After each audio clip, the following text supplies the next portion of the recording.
যাদের অন্নপূর্ণা ভান্ডারের টাকা ব্যাংক অ্যাকাউন্টে জমা হয়নি, এই স্ট্যাটাসে পেমেন্ট ফেলিওর দেখাচ্ছে। এই তথ্যটি শুধুমাত্র তাদের জন্যে।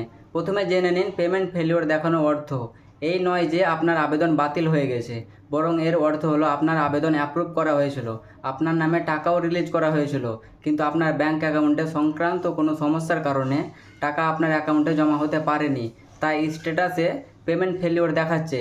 এখন আপনার কি করণীয়? আধার ব্যাংক ডিবিটি লিঙ্ক চেক করুন। প্রথমে নিশ্চিত করুন যে আপনার আধার কার্ডটি ব্যাংক অ্যাকাউন্টের সঙ্গে ডিবিটির জন্য সঠিকভাবে লিঙ্ক করা আছে।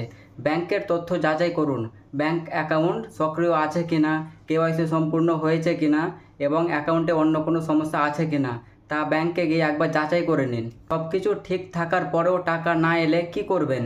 যদি উপরের সব কিছু ঠিকঠাক থাকার পরেও টাকা আপনার অ্যাকাউন্টে না আসে, তাহলে আপনার নিকটবর্তী বিডিও অফিসে গিয়ে যোগাযোগ করুন। সেখানে যদি কোনো প্রয়োজনীয় নথি জমা দিতে বলা হয়, তাহলে তা জমা দিয়ে আসুন। এরপর পরবর্তী প্রক্রিয়া সম্পর্কে তারা আপনাকে জানিয়ে দেবেন। আশা করি বিষয়টি পরিষ্কারভাবে বুঝতে পেরেছেন। ভিডিওটি যদি আপনার উপকারে আসে, তাহলে অবশ্যই লাইক, শেয়ার এবং কমেন্ট করবেন। ধন্যবাদ।